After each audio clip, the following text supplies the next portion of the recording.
kita nemu bayinya, oke, pertama kita tanyain tuh. Nah, ketika itu ibunya bilang, Bu, anak saya mulus-mulus. Yang pertama yang diperiksa dulu apanya? Perut. Betul banget. Yang diperiksa dulu adalah yang di bagian patologis. Oke, bentar, kita review dulu. Nanti kalau misalnya aku ada yang kurang atau ada yang salah, bisa langsung dikoreksi aja. Oke, kita di sini belajar bersama-sama. Oke, dimulai. Kalau dari aku, karena mungkin OC dan itu butuh waktu 5 menit. Nanti kalau misalnya penjelasan aku cepet banget, nanti bisa minta reply ulang. Oke, yang pertama adalah kita akan melihat di bagian ini. Ketika kita melihat bayi, oke, bayi nih, kalau misalnya bayinya itu nangis, gimana coba? Apakah kamu akan periksa sekarang? Enggak, didiamin dulu. Oke. Pertama, kita lihat ketika ada bayi ini. Bisa kalau misalnya bayinya lagi anteng banget, bisa kita taruh. Kalau enggak, bisa juga waktu dibopong sama ibunya. Yang pertama kita lihat, oke, tadi Mega sama temen yang sebelah sana lupa. Ada yang lupa nih. Apa tuh? Oh, cuci tangan. Nah, cuci tangan terlebih dahulu. Jadi sebelum apapun, sebelum kalian menyentuh bayi ataupun sebelum ketemu pasien, kalian harus cuci tangan. Oke? Selanjutnya kita cek. Yang kita cek pertama kali ketika ngelihat apa? Kulitnya. Kulit, bener. Tadi lupa kulitnya. Kalau kulit, apa yang harus dilihat? Diterik atau Warna tidak? kulitnya. Warna kulitnya apa yang beda? Yang patologis. Kalau kuning apa? Dia nih apa? Ada Ada jaundisnya atau penyakit kuning. Ada Bilirubin. Oke, selanjutnya kita lihat apakah ada cyanosisnya atau Iya, enggak. cyanosis Kalau atau ada enggak. cyanosis, berarti dia kurang oksigen. Oke, bagus. Oke, selanjutnya tadi Mega udah juga jelasin ada 2 ubun-ubun. Iya. Iya kan? Kalau di sini kita harus lihat teman-teman, kalau misalnya bayi itu paling riskan terjadi namanya hipovolemia atau kekurangan cairan atau dehidrasi. Kalau misalnya dehidrasi Cekung. Kalau misalnya ubun-ubunnya kayak menonjol terus kemerahan, Infeksi. ya ada namanya cefalmetonoma atau ada pembengkakan gitu loh. Jadi darahnya itu akan kayak seperti numpuk gitu. Jadi dia akan seperti bengkak. Oke. Selanjutnya kita pertama udah bagus, udah dipraktekkan. Kita pertama adalah kita harus lihat kulitnya terlebih dahulu. Oke, kulit udah aman, gak ada apa-apa. Lanjut kita pindah ke bagian di sini. Di bagian apa namanya? Fontanelnya.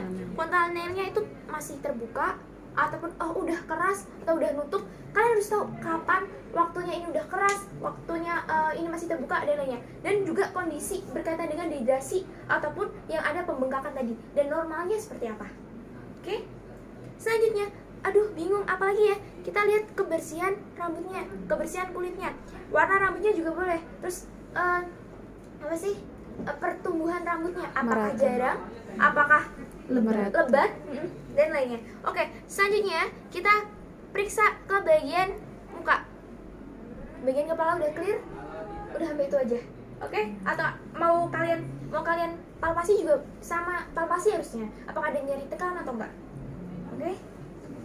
Selanjutnya kita ke bagian mata. Di bagian mata kita harus lihat pertama kebersihannya. Apakah di kantus matanya ini apakah ada kotorannya atau enggak? Dan selanjutnya kita juga harus lihat warna bola matanya. Apakah ada skleranya itu putih, jernih ataupun ikterik. Dan ada satu lagi. Dicek palpebranya. Apakah anemis atau enggak? Oke, bagus, tadi kebersihannya udah dicek. Terus mulut, nah ada anak-anak nih teman-teman, karena kan kita nggak tahu tuh kita mau periksa apa aja dan lainnya. Yang pertama tips OSCE adalah kalian masuk langsung lihat alatnya dulu. Oh, alatnya ada apa aja nih, kita bukain semuanya, letak-letaknya. Soalnya yang paling dem banget adalah ketika kita masuk, aduh aku lupa belum ngelakuin ini. Jadi yang pertama ketika masuk adalah ketika itu kan belum mulai ya, kamu harus observasi terlebih dahulu, observasi letaknya dan di mananya. Oh, ada ini, ada misalnya ada sarung tangan, kita bukain semuanya sebelum kita entah pakai sarung tangan bersih ataupun sarung tangan steril. Kita bukain semuanya. Oke, di sini ada apa aja. Nah, di sini media lupa. Oh, suhu. Oke, kalau misalnya kita masuk langsung langsung aduh gimana, langsung tindakan, dan kita nggak lupa observasi terlebih dahulu. Jadi kita observasi, entah itu letak perlak, apapun itu. Oke? Pertama, kalau misalnya si suhu ini, kalau misalnya nanti itu biasanya bayinya digendong gitu loh. Kalau misalnya ada asapnya. Nah, nanti bisa nih kita taruh dulu suhunya terlebih dahulu. Oke. Suhu itu harus paling awal. Kayak ya udahlah biar kalian nggak kelupaan, taruh pasang suhunya dulu. Oke, selanjutnya tadi udah di bagian mulut. Di bagian mulut ingat-ingat teman-teman. Ternyata kalian udah disediain ini nih. Spatel. Sama si kasa. Kalau pada bayi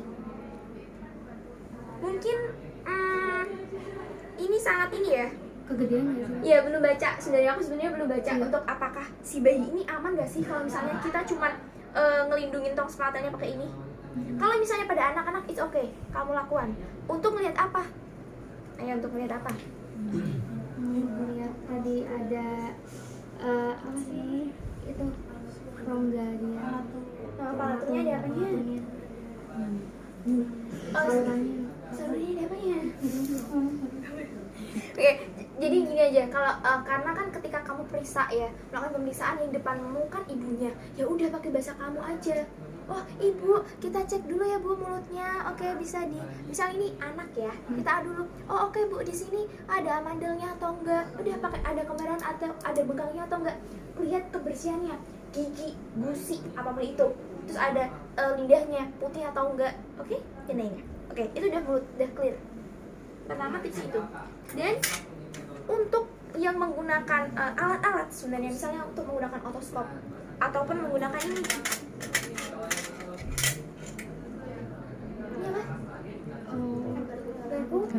Untuk mengetes salah Pendengar. ya. Nah ini teman-teman bisa lakukan ketika paling akhir karena pakai alat kan. Bayinya tuh pasti kan aduh melihat dan takut. Bisa nih misal waktu digendong sekalian pas waktu akhir bisa dicek untuk penggunaannya. Dan juga jangan lupa dites pakai kalau misalnya ada garpu tawa. Kalau misalnya teman-teman di pelosok banget gak ada apa-apa, ya udah bisa pakai dengan mainan atau bisa dipanggil sama ibunya. Apakah si bayi itu refleks nggak sama suara ibunya? Oke, di bagian muka udah clear semua? Ya ada yang tanyain? Dan itu ya konsepnya. Oke, selanjutnya di bagian leher. Konsepnya apa? Di bagian leher, entah itu ibu hamil, dewasa, anak, sebenarnya konsepnya sama. Yang pertama kita lihat inspeksi, habis itu dipalpasi. Kita lihat dulu apakah bersih atau enggak. Misalnya kita tekan, apakah ada nyeri tekan atau enggak. Kalau misalnya pada bayi, cara tahu dia gak nyaman gimana? Dia kan gak bisa ngomong. Selain itu gerak-gerak apa dan lainnya. Oke. Ya. Oke, selanjutnya kita bagian kemana? Kita bagian dada. Kalau aku gitu ya. Kalau aku biasanya kalau misalnya kalian mau duluan di dadanya dan lainnya juga nggak apa-apa. Kalau misalnya kalian mau kalau aku dari atas aja, it's okay. Dan satu lagi, prinsipnya adalah anak itu riskan banget dengan adanya hipotermi. Iya. Jadi aku mikirnya kenapa si Mega waktu di awal adalah dia mengurangi hipoterminya. Gitu, kayak bagus. Yang pertama, kita lakukan apa teman-teman? Diinfeksi dulu. Terus Palpasi. Nah kan, aduh aku kak bingung, palpasi dulu apa perkusi dulu ya? palpasi dulu. Kenapa palpasi dulu? Karena biar kalau dulu ada apa kayak betulan apa enggak, takutnya kalau pas taunya ada betulan nanti malah sakit. Oke. Palpasinya untuk mengetes apa Mega? jadi ngetes ada sumbatan jalan apa enggak palpasi. Nah, karena kan bisa ada sekret di situ. Iya. Sekret itu hanya bisa didengarkan menggunakan stetoskopasi. Kagak bisa Neng, lu gini untuk mengetes apakah ada sekret atau enggak ada. Kagak bisa, ilmu dari mana anda? Ya semangat ya. Oke teman-teman, jadi sebenarnya kan tadi aku udah bilang kalau misalnya keperawatan itu seni. Jadi konsepnya adalah kalau aku sendiri itu adalah palpasi dulu. Kenapa aku taruh palpasi di awal? Karena mengurangi rasa sakit. Ya, kalau perkusi itu kan lebih keras kan. Oke, itu sih. Kalau logika aku adalah aku akan melakukan palpasi dulu. Kita inspeksi. Ada beberapa kelainan dada. Ada yang ingat nggak kelainannya ada apa aja? kelainan. Kelainan bentuk dadanya ada apa aja ya? Iya, dada busuk itu apa tuh? Yang dimiliki oleh orang-orang yang punya PPOK. Barrel chest itu adalah dadanya itu kayak tong. Kalau kalian temen, hah? Bukan, dia kayak tong gini. Dia bener-bener kayak tong gitu. Dan itu biasanya untuk mendeteksi apakah orang ini ada PPOK-nya atau enggak. Kalau misal kalian lihat tuh di jalan ada tuh orang yang kayak dada ini. Nah, atau juga yang pigeon chest atau yang kayak pigeon tuh burung dara.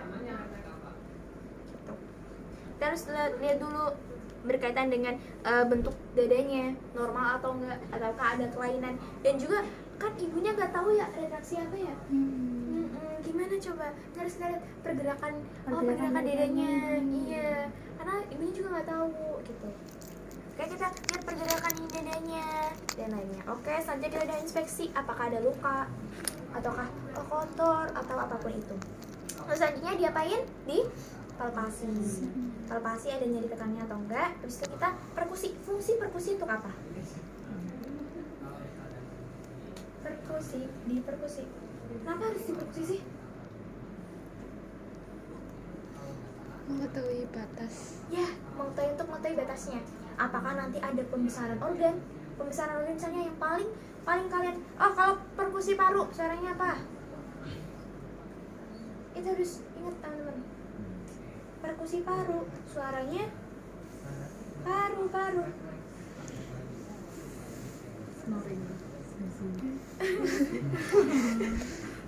Snoring itu ketika lidah jatuh di belakang, harus pakai opa. Kalau wheezing gimana coba? Wheezing, penyempitan di bronkus. Kalau crackles, sekalian belajar nih. Crackles, gede itu PR. Oke teman-teman, kita harus lihat. Ada apa mana? Oh, fungsi. Oh iya, dede. Oh iya, untuk mengetahui batasnya. Kalau misalnya paru-paru itu suaranya sonor. Ingat aja, paru-paru kan konsepnya itu kan dia tuh kayak apa ya? Gabus gitu ya. Dia tuh kayak sonor gitu. Apa ya? Aku kayak ingat-ingatnya, oke, gabus. Kalau misal ini kalau berisi udara kan berarti suaranya nggak yang peka. Nah, kalau peka itu apa? Suara peka. Oh ya, peka hati. Kalau lambung. Kalau normal. Dum. Timpani. Ingat aja. Kalau misal peka, kenapa peka itu kayak ingat aja? Hati itu kan padat tuh. Kalau misalnya kita tekan, ya deh, suaranya kayak nggak kedengeran gitu. Kalau timpani itu kan kayak apa namanya? Iya boleh. Serah kata kalian. Wadah terus ada airnya gitu. Oke. Selanjutnya udah tuh, udah diinspeksi, di apa namanya? Palpasi, perkusi, sama di terakhir di auskultasi. Auskultasinya gimana? Kalian ada yang masih bingung nggak? Sama ini nih, ada basic manner yang harus kalian tahu. Ingat, tadi konsepnya adalah bayi itu sering banget dengan hipotermia. Basic, iya betul banget. Kita harus mengusahakan untuk kehangatannya dan kenyamanannya. Itu penting banget untuk bayi. Ini sebenarnya aku nggak boleh ya di dalam, tapi ini ya ada praktek aja. Nah, gimana sih kak? Gimana biar kita tuh kayak terstruktur dan nggak bingung sampai mana tadi? Oke, yang pertama adalah kita ikutin aja. Misal di sini, terus ke sini lagi. Dan ingat, aduh kak aku nggak tahu anatominya gimana. Nah, ingat kalau misalnya paru-paru ini bisa sampai belakang teman-teman. Nah sekarang aku bingung, kak kalau misalnya mau lihat belakangnya gimana? Ini. Terus gimana? Ayo, ingat konsepnya itu adalah aku harus kenyamanan pada bayi apapun itu. Digendong, bener banget, digendong. Bisa nih, kalau misal ibu bisa digendong dulu, atau enggak kalau misal nih kalian ngetes bagian belakang atau bagian alat-alat, pas digendong pas terakhir aja. Tapi jangan lupa, oke? Udah, itu di bagian dada. Konsepnya seperti itu. Entah itu kalian menemukan di dewasa ataupun ibu hamil, itu selalu ada pemvis, dan itu konsepnya IPPA. Dan selalu ingat normalnya kayak apa? Oh ya tadi, kalau misalnya si paru-paru aku dengerin pakai ini, harusnya apa? Normalnya harus apa? Bronkofesikuler. Itu normalnya ya, suara normal bronkofesikuler. Untuk selanjutnya kita akan ke bagian mana? Abdomen. Kalau abdomen apanya dulu?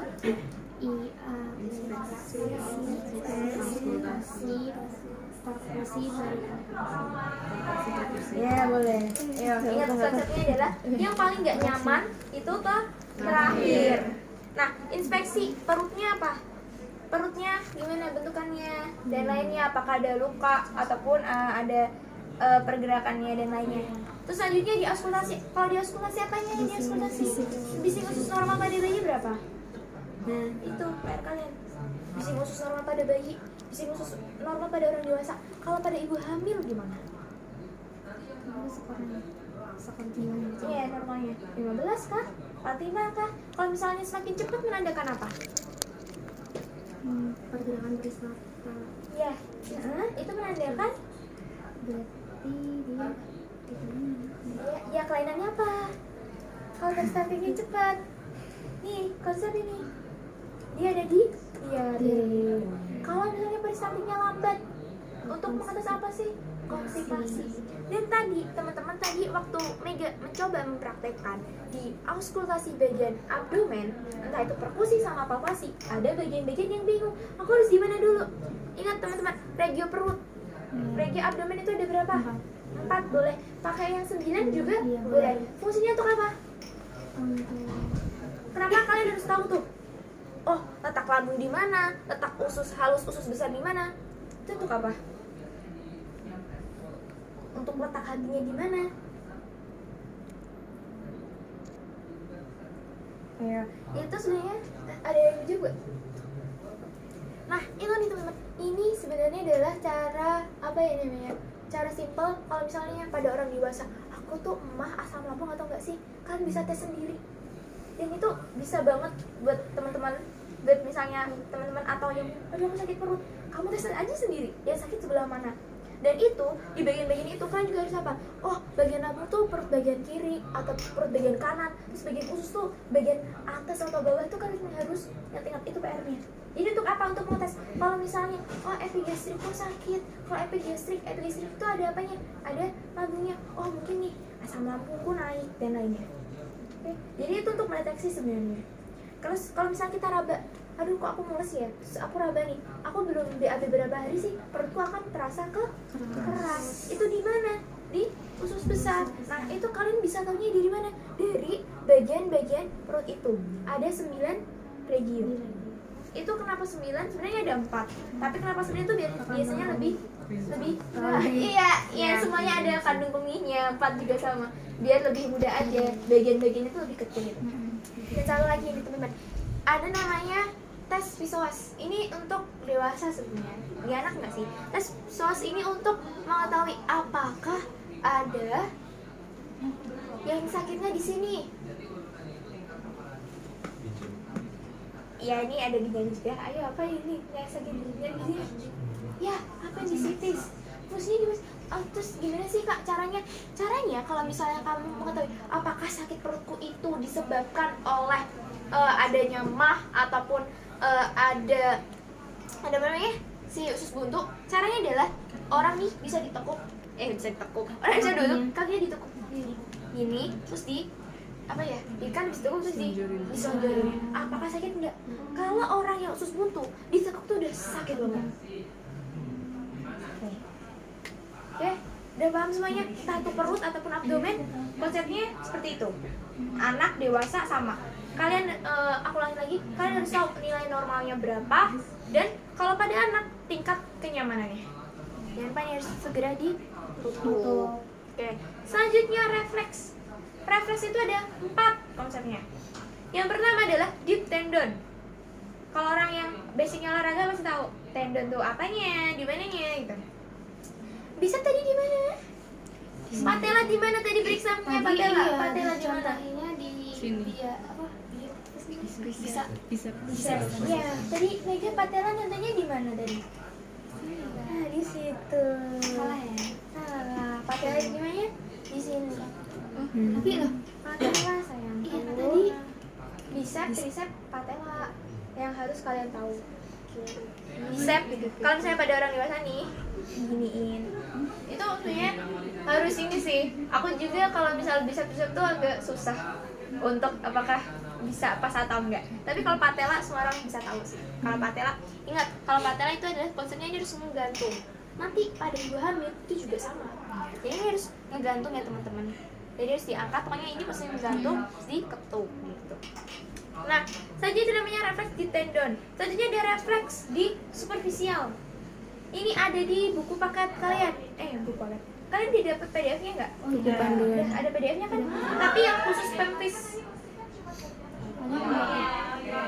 Oh, belum dapat yang satu-satu ya? Nanti coba aku bagi ya. Iya. Kasih pennya. Nah, selanjutnya ada yang bagian superficial. Superficial itu ada di mana aja? Di abdominal, di plantar. Oke, itu ada beberapa bagian, nanti kalian bisa baca sendiri. Plantar di mana plantar? Palmar, PR ya. Oke, terus selanjutnya adalah kita lanjut ke bagian refleks, namanya refleks patologis. Ada refleks cadox. Ada itu nggak cadox di mana? Punggung kaki. Gimana tuh cadox? Terus selanjutnya kanan kiri juga boleh, satu juga boleh. Nah, selanjutnya ada refleks satu lagi namanya Babinski. Babinski normalnya harus gimana? Ketika diginin, ini ya, di bagian bawah ini. Fleksi atau ekstensi? Coba kaki kalian sendiri bisa direfleks Babinski nggak? Nah, ini teman-teman, tadi aku baca kalau misalnya refleks Babinski itu dia itu akan hilang ketika bayinya sudah umur 2 tahun. Nah, ketika udah hilang, udah nggak kerasa apapun, itu berarti normal ya. Tapi kalau misalnya pada di bawah 2 tahun, itu kan dia kayak nggak refleks, itu menandakan adanya kerusakan. Kerusakannya di mana? Di sistem saraf pusatnya. Apakah ada kerusakan atau lesi? Lesi itu luka di bagian upper motor neuron. Kan ada tuh motor neuron sensorik, ada ya motorik. Gitu. Terus selanjutnya ada lagi yang primitif. Refleks primitif atau refleks yang memang semua orang punya. Itu ada satu di sini. Ini untuk IMD. Di sini, di bagian pipi. Ketika di bagian pipi, dia tuh gimana tuh bayinya posisinya? Dia akan kayak gimana? Dia akan ngikutin. Ini fungsinya untuk apa sih, Kak? Ini tuh untuk menstimulus puting pada bayi. Jadi waktu awal tuh dia kan harus nyusu tuh, nggak tahu gimana. Nah, kita bisa nih, apakah refleksnya itu bagus atau enggak? Ini namanya tuh kalau nggak salah ada yang sucking sama rooting. Sucking, rooting. Nah, kalau rooting di sini untuk mengetahui itu apa? Daya hisapnya kuat atau enggak gitu. Nah, selanjutnya ada juga yang gripping atau grasping gitu. Grasping itu adalah untuk yang di sini. Ketika ada benda ataupun tangan dia akan genggam.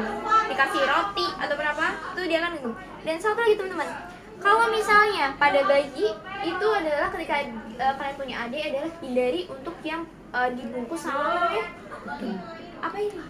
Sarung tangan. Ya karena itu akan membatasi refleks sensorik sama motor dia. Karena kan kalau misalnya nih, kalau kita setiap hari nih kita raba dan lainnya, dia itu kan oke, sensorik sama motoriknya itu akan lebih bagus untuk kesembuhannya. Oke, seperti itu. That's it. Dan kalau misalnya kalian punya waktu ataupun ada indikasi lainnya, kalian juga bisa cek kebersihan di bagian area genitalia. Tapi sebenarnya nggak sampai situ sih. Tapi kalau misalnya ibu hamil, sampai situ. Mana aja? Di interkostal berapa? Nah, kalian tahu suara normalnya apa sih? Kalau ada murmurnya berarti harus ada apanya itu? Ada ASD, anteroseptal, di mana ketika ada murmur itu biasanya katupnya belum nutup secara sempurna. Itu suaranya adalah murmur. Untuk suaranya nanti bisa kalian lihat di YouTube dan lainnya. Seperti itu, apakah ada yang ingin ditanyakan?